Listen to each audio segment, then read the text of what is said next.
Dr. Marissa, also known as the Asian Oprah. Her mission, to be a beneficial presence on the planet. Her purpose, to be your personal advocate to live, laugh, love, learn. Her life motto, don't die wondering. Take back your life with Dr. Marissa Pay.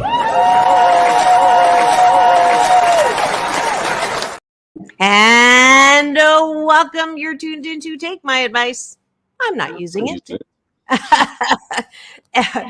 In KCAA, NBC News Radio, CNBC News, and NBC Sports Station, AM 1050, FM 106.5, home to the Asian Oprah, and also live streaming on my Facebook, as well as LinkedIn and my Show Central, which is YouTube channel. So go ahead and free subscribe there. Sam, I got a little echo going. And you can also get me on Spotify, Stitcher, iTunes, TuneIn, Audible, Tiki Live, Rumble, Podchaser, JioSaavn, Amazon Music, and more. And this is a show about hope and happiness. So there's no gossip, no scandal, and no K words. No Kardashian talk, no Kanye talk, no nothing talk. No people just slamming people that are on the screen. I just opened my social media just to post, and it's like, really? You got nothing better to do than bring down J-Lo or bring down, people who are in the limelight. Like, don't you have anything else to do with your time? If you don't have anything nice to say, don't say it at all. I was taught that when I was a kid, even though I'm ageless. And I'm hoping that as a result of tuning in here every weekday morning at 8, that you know that we start with gratitude, and you know who the guy is in sharing my screen. He's not sitting on my lap today because we are remote, but I know if you missed the shows where we actually got physically, we were physical in the same studio. Then go look at my playlist called Straight Talk with Sam Works and Dr. Marissa. Please welcome back to my studio one of my favorite co-hosts, and the one that I get a slightly naughty with in the morning. His name's Sam Works. Welcome, Sam, back to the studio.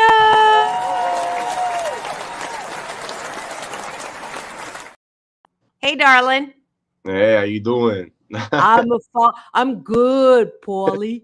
I'm great. I'm happy. Probably more than 88% of the time. I'm just feeling so good. I love my life. And let's jump into the gratitude sandwich before I, forget what we're doing. So 8 specific gratitudes is how we like to start our day. Thank you. Somebody already gave us a finger. That is this finger. And please do feel free to have breakfast with us by putting your gratitude in the comments. That way we know who to thank and put on the screen. All right, here we go. I am grateful for the feeling of feeling good. There's nothing, I just love, it's like this lightness of being naturally high, can't help but smile, and it just feels so good. What are you grateful for? I am grateful for the sunshine hitting my window every morning to wake me up. Nice. I'm grateful for this new thing on StreamYard that allows you to put a second line. And let's see how it works. See? Oops, oh, wow. It'll do. It's 88% perfect. I'm grateful that I saw hummingbirds this morning flying from the tree I was doing my story from, because I love the sound of birds singing for no reason. That's 3 for me.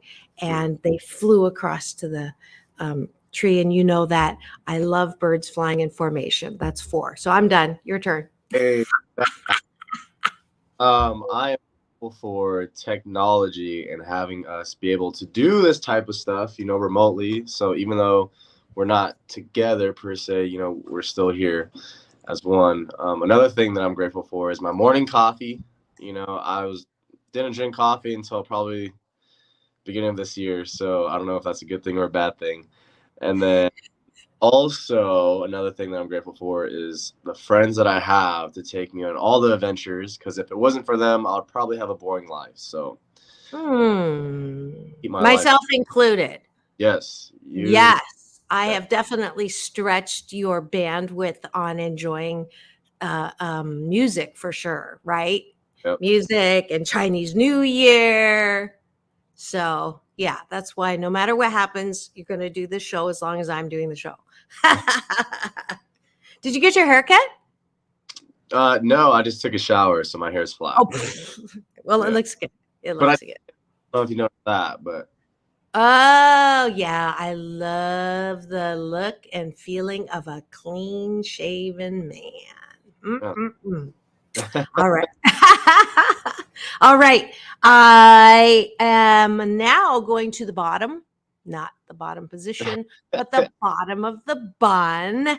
And that is appreciation. So we start with gratitude, top of the bun, which is things outside of yourself. And then we go to the bottom, which is things inside of yourself and what you appreciate about yourself. What do you like about yourself? And the reason why we do this is why do we do this, Sam?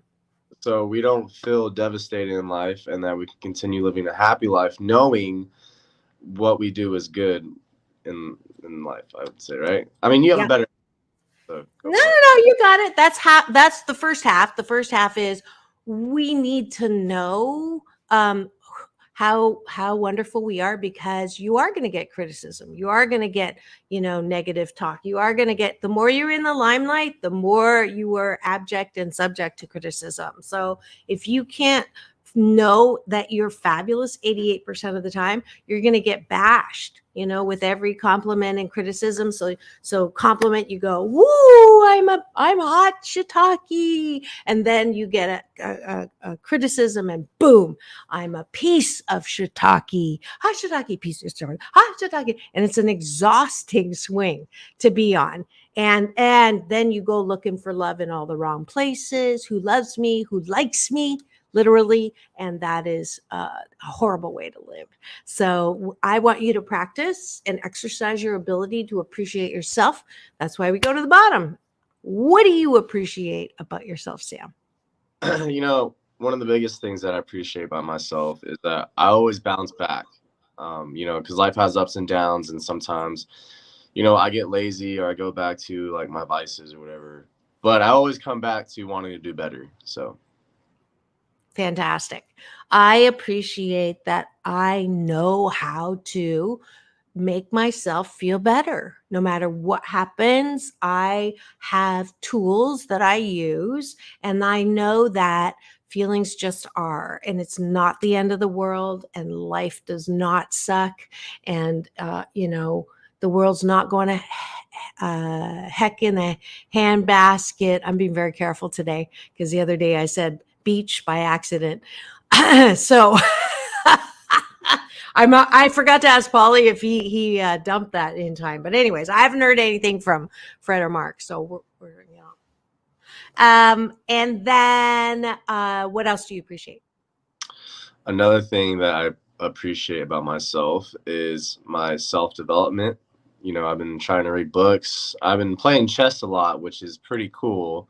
I haven't played it since I was a kid, but there's a whole chess community out there, and it's helping me network and helping me, think ahead and stuff like that. So it's very beneficial in my life. Good for you. Good for you.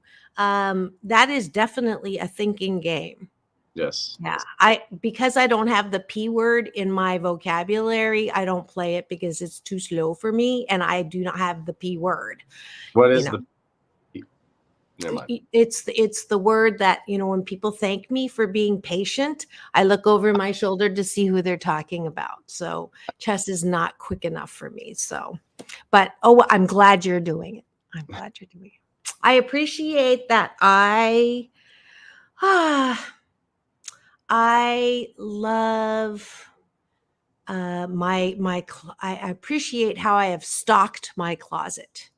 Oh, okay. In other words, the fashionista side of me. Right. But clothes that you bought but you never wore, right? Like you actually wear clothes that you bought. I have Well, I have a whole new wardrobe because I've lost that weight. So I Oh, appreciate my discipline because I didn't throw away the skinny clothes. And so I literally have half of my closet is new because I haven't worn it in I'm wearing clothes that I haven't worn in 10 years. wow.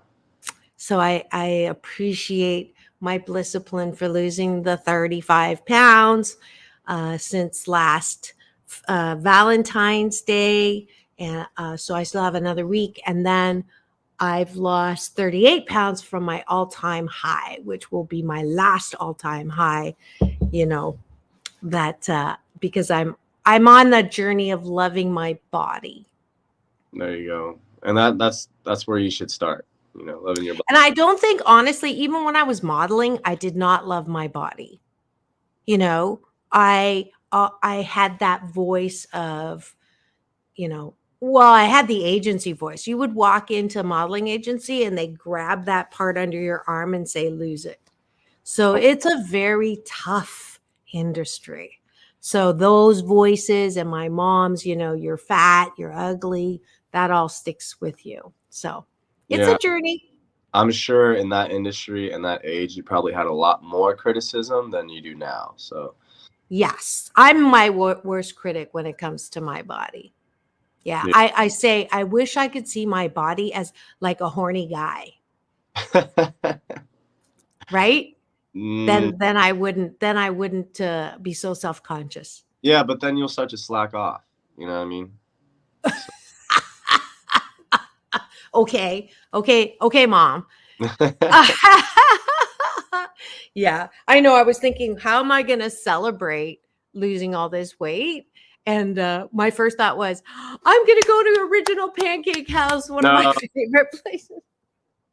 Uh, like anyways, all right. Last one. What do you appreciate about yourself, Sam?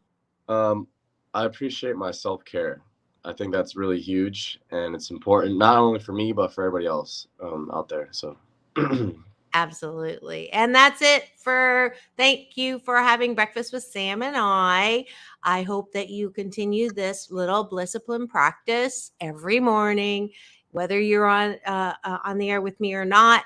8 specific gratitudes outside of yourself and 8 specific appreciations about yourself inside. And I promise if you do that for 30 consecutive days, you will have a month of great days. Okay, up to you, your choice. And now we are going to go to the topic of the day. What is it, Sam? well, Dr. Marissa, I think you should read your description only because I can't. Uh, I I put it on your phone. Oh yeah, you're on your phone. That's why. Okay, here we go. I want to have a child, not marry one. Seriously, with more and more couples not wanting to have kids, why is there an M there? There's more relationships where one partner doesn't agree with the other about having children. And then there is the age factor. Should you have kids when you are younger or older? These questions and more right now after the NBC News at the top of the 8 a.m. hour. So that was my promo that went off of Sam's, you know, what do you want to talk about tomorrow? And that's what he said. So why did you pick that topic? well, to be honest, there's a lot of people like in my age, which Which is 23, my daughter's favorite number. By the way, my younger daughter was quite impressed with your in and outside when she met you on that Zoom call oh with really? Justin. Yeah. She actually mentioned you. She came and surprised me with a little visit. And she said, "Was that your co-host?" So just that little compliment there. And she doesn't do that very often, if at all. I think that's the first time she's mentioned anybody on my show outside of my interview with YG and Tony Hawk. Yeah, I'm in that. You're in that category, Sam. I'm honored. Yeah. So, anyways, a lot of people that are having kids right now, and it's kind of cool because one of my brothers, we actually had this conversation, and it could be a good thing, it could be a bad thing, but one of the biggest things is like people my age that I know or that I've seen are not really fully equipped or ready to have a kid. They're not packing. Some of them are, but my brother, he says, sometimes like people's lives are like upside down, and a kid can really change your lives around in a positive way. However, I don't think it should take a kid to do that. You know what I mean? And I've seen it happen though. I've seen people's lives change in the right way because they had a kid. So they become more responsible when they have a child, more Mhm. so than they were without the child. Right. Yes. Right. So it's a forced responsibility, forced growing up. Yeah, but Yeah. I don't think that should be, the way things should be going. And another thing, when it comes to like parents having kids at such a young age, and then they really have to hustle and get that money, they start to have like that separation with their kid, and their grandma is now going to be like their mom technically. Like the grandma's going to take care of the kid, and then there's going to be that disconnection between the child and the mother. And there's that relationship that needs to be strong in the beginning and at the end. Anywhere in between, that's the 12% of the time. But I think it's very important to be with your child as much as you can, as far as like the mother goes. The dad, now this is where people might get a little upset with me. If your dad's always there, I think that's a problem, because that's the mother's job, is to always be there. The dad should be there when you need the dad, in terms of like, growing up and like that father figure. But if your dad's always there, I think that's playing the wrong role in life. All right, feminists, you heard it here. Sam, I love you. Yeah, this is well, I mean, you have the right to your BS, your belief system, and you are unusual in the sense that you're a little bit old-fashioned for a 23-year-old in some of the things that you believe in your traditional rules, and there's nothing wrong with that. Dr. Pat Allen will agree with you that one of the reasons that people aren't getting married and it's so hard for women, no pun intended, so hard and difficult for women to find someone to marry, and why they're not getting marriage proposals is because men feel emasculated, not sure, that we talked about alpha male a couple weeks ago, and that in her theory is that men should be wearing the pants, and they have, they want to be stroked, figuratively and literally with words and more, and that for women, strong women, unintentionally put themselves in this place where they're not going to get a marriage proposal. So that is, who knows how many people. That would be a good question to look up, like how many people still have that mindset, the traditional couple mindset. Woman stays at home, raises the child. But the reality is, there's very few, I believe there's very few that still follow in that traditional path, because it's so prevalent and acceptable, and equal work, equal pay, and women want to work and they don't want to stay at home, and they want to be able to still have a career and have, that role at home, or, they hire someone to help. So there's so many layers now on that one.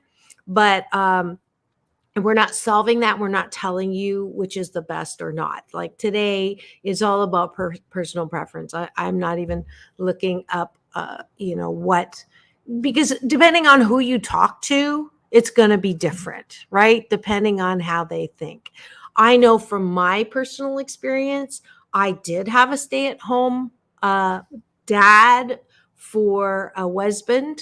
At the time, he was a husband, and I thought it was going to work because I'm progressive and I made and still make a lot more money than he did or does. And it does wear on it wore on my ability to respect him, because I still carried that BS belief system that for me to respect a guy, I want him to have a position, a job, a career, an ambition, goals, affluence, influence, financial stability, financial goals, all of that. But that's my preference. So we're not saying that it's not possible to have a happy a union that way. It just hasn't been in my experience. And then with couples that come to me who have that, it very rarely, I don't know any couple, honestly, that works 88% of the time. Not one couple. So go figure. Yeah, and when it comes to like not being like a guy, like for a woman or girl or whatever it may be. Woman, girls stop at 13, Sam. Okay, thank you. Okay. I really do think they need a man in life, because when stuff hits the fan, the woman is gonna have to play every part. The mechanic, the plumber. You get in a fight, you gotta learn how to fight. You gotta have thick skin, figuratively and physically, because like guys, like they build up these calluses. They have like this tough skin, so like they can get cut, they can bleed, and it's hard for women to play all those roles. And then when you're alone, who do you go to? And even if you have a child, that even puts more pain like within themselves and to the world, like, so it's important to have another person in your life, especially someone who's like masculine, right? Because when stuff hits the fan, you're gonna want someone who's masculine to be there. And go ahead, you might say something. I just want to soothe any people whose hair just went up on their neck. Most likely my feminist women. Hold on. I think I opened the balcony door because it was so beautiful outside, but I think the noise is getting, do you hear the noise in the background? No? Oh, okay. Okay. So Sam's not saying every man and every woman. Sam is saying most, and from his opinion and from his perception. So we don't want to get slammed for being stereotypical here. At the same time, it is straight talk with Dr. Marissa, and so we are both straight. So when we speak, we do refer to male, female. That doesn't mean that, same sex, or even polyamorous, we're not trying to force a group or stereotyping here. Hey, I met a I want to say chick, because it's kind of like my ghetto side, but I met a girl who's over 13, whatever. She would fight guys. She works on cars. Like, you can have a female relationship. But I'm just saying, one of them has to be the power, the pants. Yeah, wearing the pants and stuff. Okay. But I do think it is important to have a strong side, Okay. Yeah, and we talked about that. Go back 2 weeks. No. Was it last week? Last week when we talked about, that 51%, the one wearing the pants. That was the conclusion we came to, that it better serves the relationship when you do have one who has a little bit more power than the other one. And that it's almost impossible. I haven't seen a clear 50-50. anywhere that has worked. So, but let me talk about, because we want to answer the question when to have kids and whether to have kids or not, and not whether to have kids or not. We didn't say that necessarily. And thank you for rolling in. I see the eyeballs coming in. If you're wondering who's in my studio, you should know him by now. He's my Thursday regular co-host, Sam Works. We are doing Straight Talk with Dr. Marissa and Sam Works. And we talk about pretty much anything scandalous. This is my day of the week where I can pretty much have some fun flirting and being titillating, or whatever you want to call it. So it was interesting when I asked you, what do you want to talk about? And you said kids. I was shocked because Monday's show was my life balance coaching with Mary. And if I don't know if you probably missed it because you were working, but it was interesting how we went from, she's dating and she's having a tough time meeting men who she doesn't find something wrong with, right?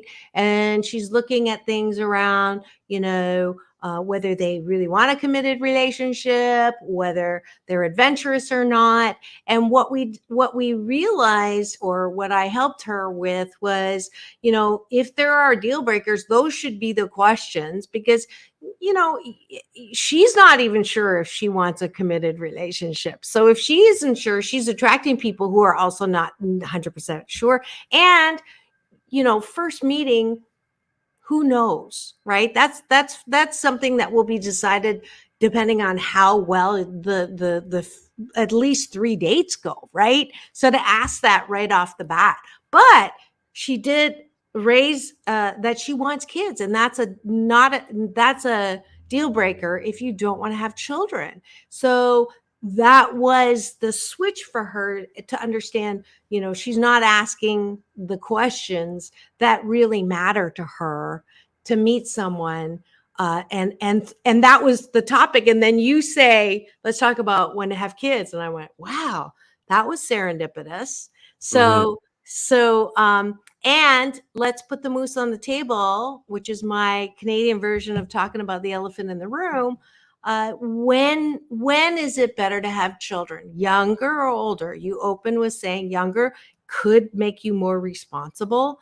And at the same time, younger, you're not emotionally finished developing, right? My joke is, in your 20s, you may be physically able to have children and keep up with them and be that young, gung-ho dad or mom. And emotionally, though, you're probably not ready. You're still figuring out how to take care of yourself. How the fork do you expect to take care of a little bundle of energy? Right? Now, if you have children older, you may be emotionally ready to have children, but physically, your body may not be able to keep up. Your body may not be able to do all those things that you want to do with your kids, run around, join them in all of their physical activities. So that is a reality. Now, should you keep your body fit and keep your body and, hey, I'm active. My doctor was shocked when I needed 2 hips replaced. So there's no guarantee, if you're younger, you're going to be healthy, or old, that even if you keep up your health, that you're not going to be able to, because it is a reality in this part, your body's age. And there's really, unless you know where Shangri-La is, or you're taking some kind of invincibility pill on the Matrix, then your body's age. So that's the reality. So that's my opinion on when to have a child. And the answer is, there's no great time. There's a plus on one side and a minus on the other side. I think the best time is whenever you feel that you are you've done what you've wanted 80% of the time. You've hit your bucket list 80% of the time, and I don't call it a bucket list. Buckets are too small. Mine's a bathtub list. So you've filled your bathtub 80%. And then that one gift of life that I believe, this is my opinion, everyone should try to experience is parenthood, because there is nothing like holding a child in your arms after they're born and your heart breaks wide open for a level of love that you never, ever, ever thought you could have. Doesn't matter what ends up happening to them. I want that gift for you, no matter if they turn out to be, it's just temporary. They have their own lives, but I'm talking about that first 6 years, especially, there's just nothing like it. So that's my opinion. Yeah, and then after the 6 years, then it's anyone's ball game. But when you get older and you're like physically not capable to like run around and play with your kid, I would have a second kid because then those kids can play together, like they can play catch together, play hide and go seek together. Like you can be there to watch and make sure be responsible as a parent. But like us, like I have two older brothers, and it was all the time. It was me and my brothers playing baseball, me and my brothers stick fighting. You know what I mean? You're not gonna do that with your dad. Well, maybe when you're like really young, but I'm so grateful to have brothers that are like 1 year apart from each other, because we had the same mentality, the same physicality and everything, that like we needed our dad when it came to advice, right? But I didn't really need him necessarily when it came to playing, you know? And so when like I feel like when you're a younger parent, let's say like in your 20s, I know people who have kids and they're in their 20s and they still have like their party juices. Like they still want to go out, they still want to be irresponsible. But having a kid, like it takes responsibility to a whole nother level, which I mean, I don't have a kid. However, I mean, as you may know, I dated someone who had a kid, and the responsibility of like, because now they look up to you. You have someone who sees you every day, who's going to follow your patterns, who's going to follow your routine. And if you're, smoking or going out every night or sneaking in drunk, like they're going to see that as like, hey, I can do that. That's okay because my parents do that, so it takes responsibility to a whole different, level. Yeah, So. absolutely. Absolutely. It is a responsibility. So if you have not gotten your going out to the bar till 2 a.m. out of your system, don't have a child because that just doesn't fly. It is a huge responsibility. Now, I'm not advocating helicopter parents who are hovering all the time. I believe, like the law of attraction says, that children have their own guidance system, and that yes, maybe the don't run across the street, when they're playing, so to speak, is something that you want to help them with. It is your responsibility to provide a roof over their head, food on the table, right, and stimulation. Opportunities for stimulation, not that kind.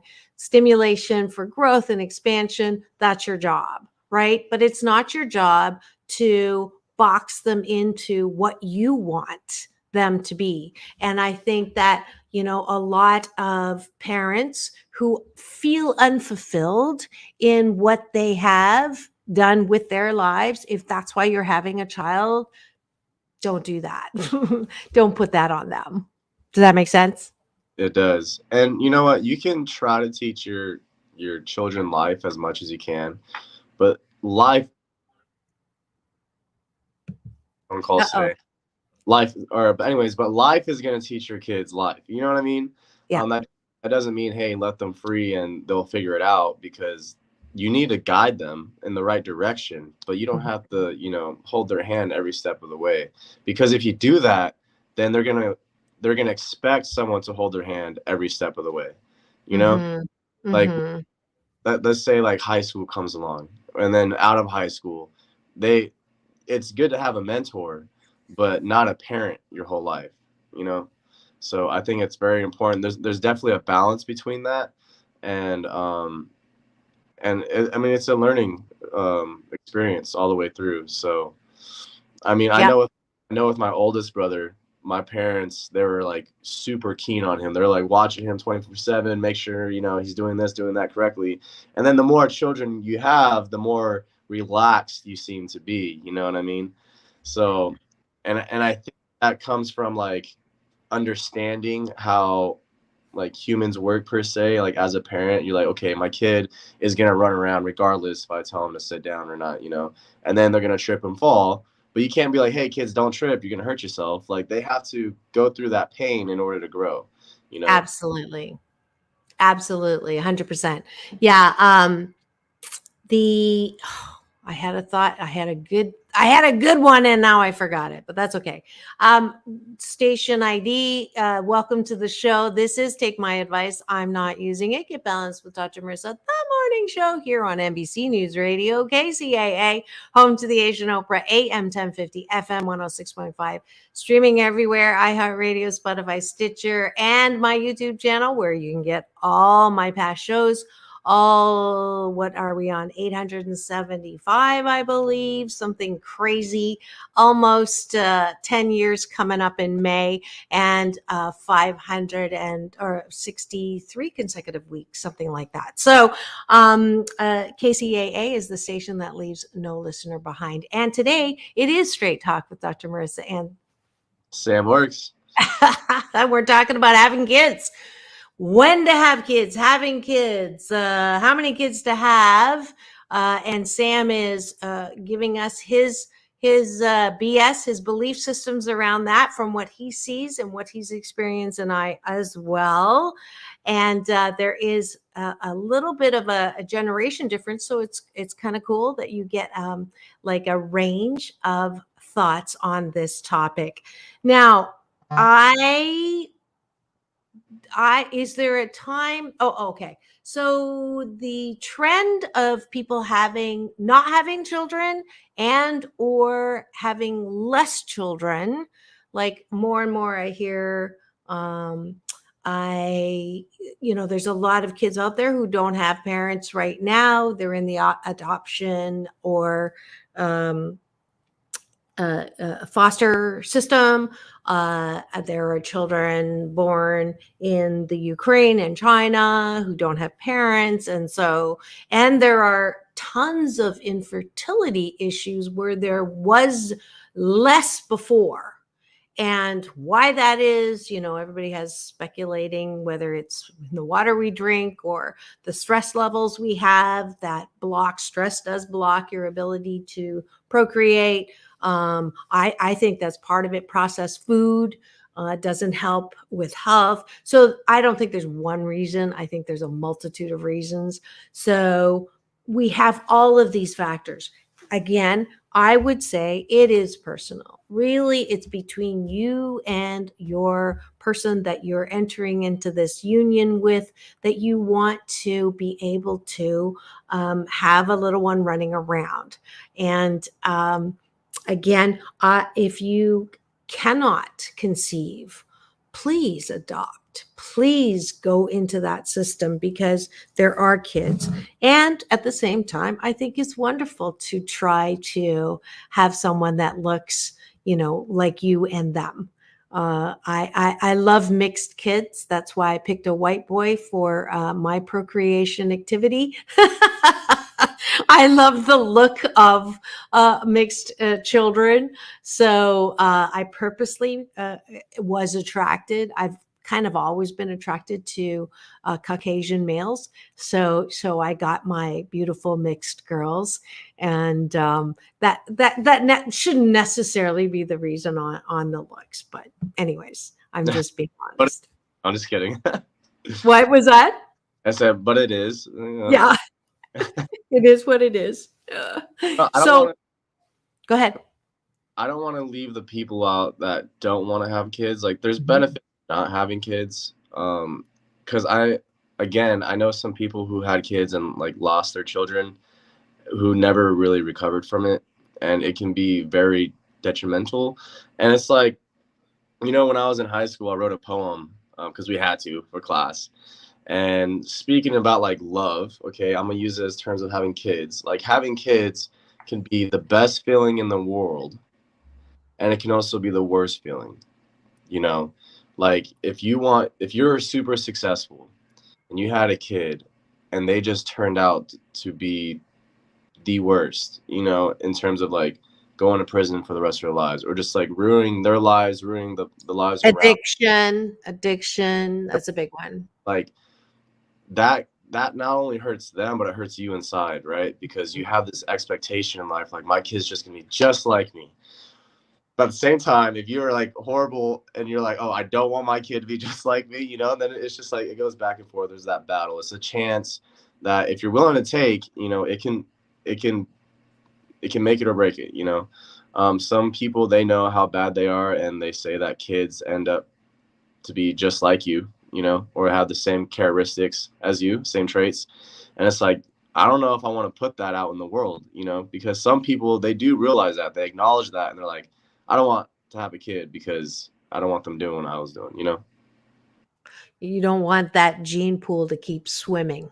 Don't- And not even that, like some people, they're like, I just want to live my life, you know, I want to take a vacation, you know, I want to meet as many people as I want to do me because it's my life, it's my choice, and I want to live it, you know. Like there's nothing wrong with not having a kid, and there's nothing wrong with having a kid, you know. Yes. That's why I say it's totally personal.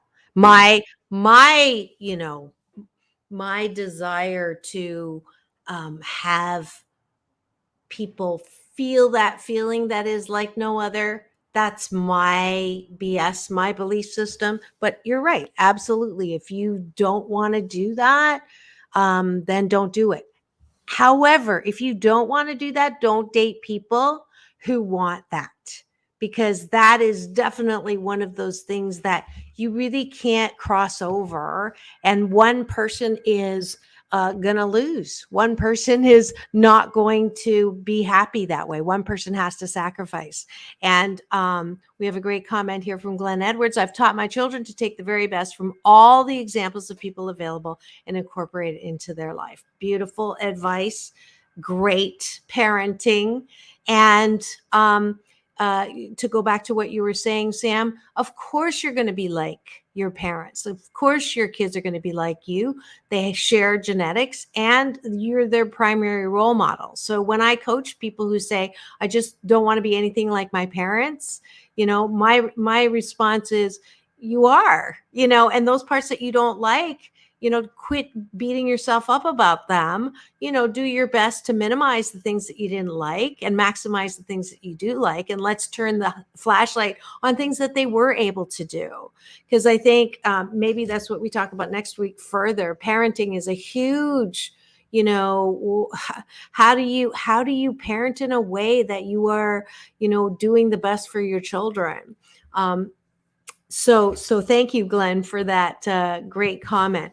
Now, I want to go back and just put the moose on the table about something you said about loss. And I've not had a miscarriage, and I will never understand how painful that can be. And I'm not taking away your pain. However, I and I've had at least 3 clients who've been in that situation.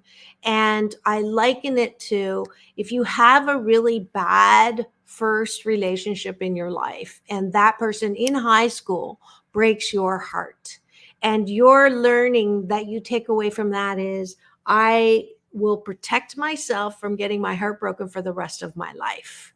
And so you're 18.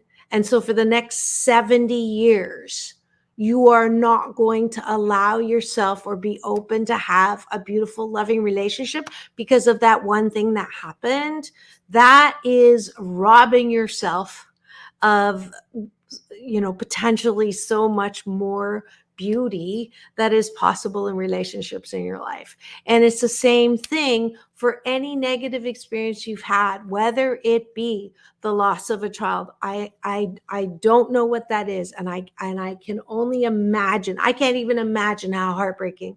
But I know that I wish for you, even if you've had that there still is room in this thing called life that is finite, for you to be able to heal from that enough to have more children.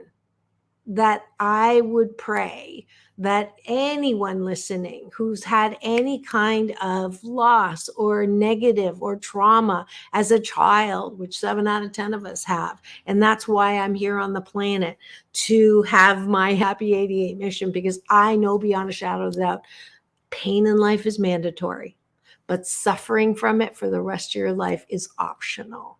So when you're saying that, Sam, I absolutely agree. It's very painful. But if that is the reason why you're keeping yourself from having more children, I would ask you to do some work around it. You know, I'll offer you a free audiobook copy of 8 Ways to Happiness from wherever you are. Go to drmarissa.life and say, I want to heal. And I'll give you an audiobook copy of that, because it's got exercises in it.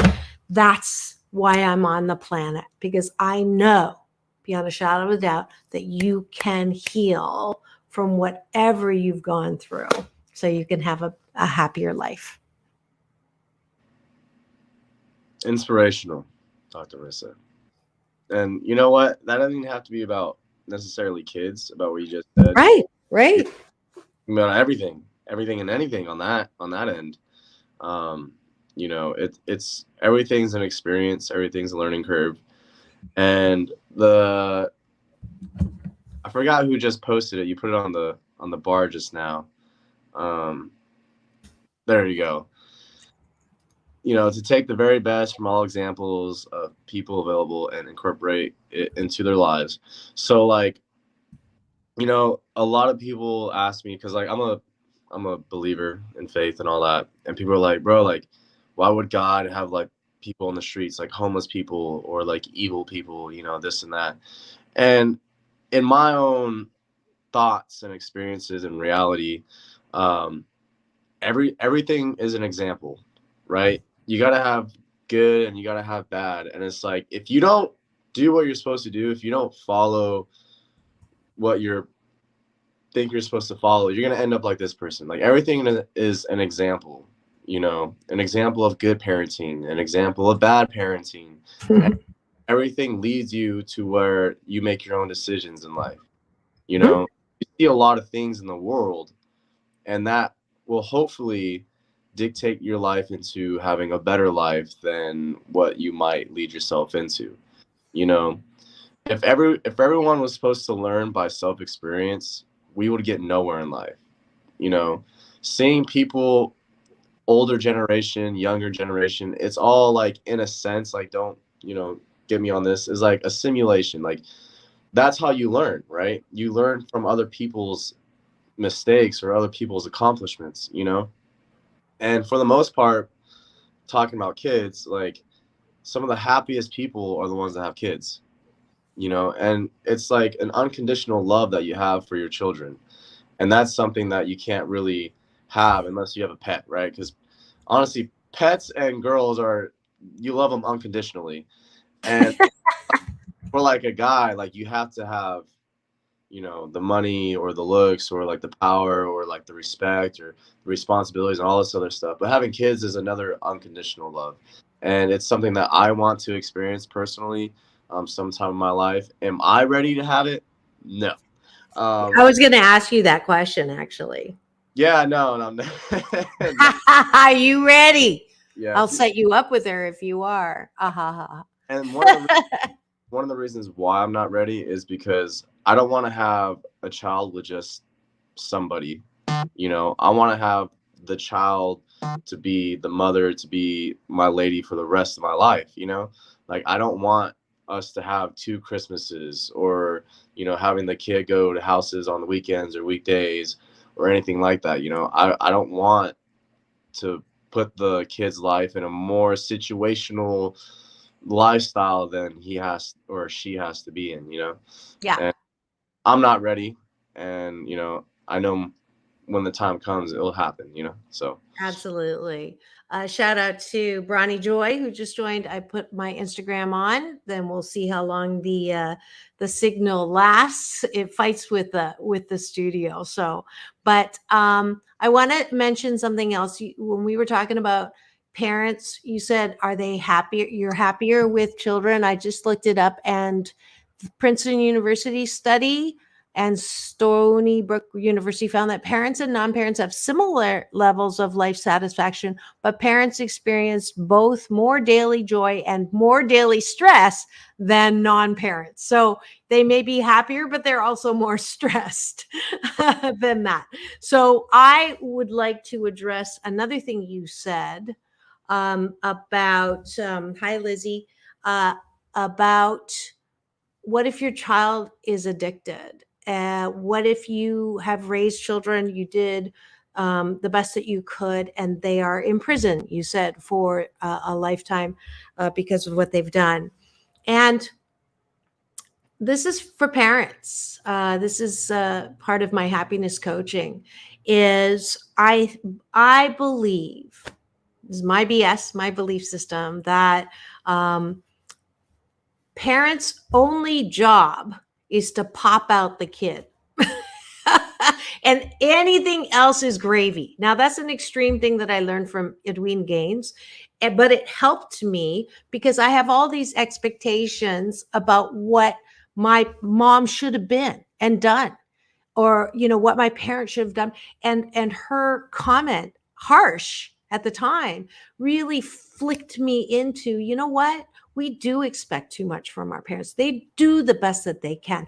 And if you have done the best that you can with the time you have and the resources you have, it doesn't matter what the child ends up doing with their lives. They have their own life. It's their own journey. And it is your job to give yourself a pat on the back. My daughter, my older one, will never give me the credit that I think I deserve as a single mom, through that whole divorce process. She will never do it because that's her path. And I have to be okay with that. And I have to give myself my own kudos. So if you're a parent and you're feeling badly about where your child is, 2 words: stop it. You did the best that you could with the time you had and the resources you had at the time. So you can give yourself the credit and allow them now to make the choices that they need to make. Love yourself, God, self, others. That's my final word. Yours? my final word is they did a study at a retirement home and they asked a bunch of older people, older generations, like what they regret in life. And they said that the things that they regret in life are the things that they didn't do. And having a kid is on a timeline, and it's a very tough choice to make. It's a life-changing choice. But some people, they miss out on having kids. And when they get older, they think about it. So, opportunities, choices, choose your poison. So, no, Yeah. don't poison, but choose your life. That's Choose the sugar. Choose Choose the sugar. No poison here. Life does not suck. It is a wonderful opportunity to experience more joy, love, harmony, hope, good timing, wisdom, etc. This is Dr. Marissa, knowing now. Oh, great. Thank you, Glenn. Interesting show. I guess it's first time tuning in. It's all about balance, peace in, peace out, world peace through inner peace. Tune in tomorrow. It is Tempting Conversations with Alon Carter and I. Alon is the daughter of the founder of The Temptations, Otis Williams. So more every morning at 8. Thanks for joining us. And now go and have the best day ever.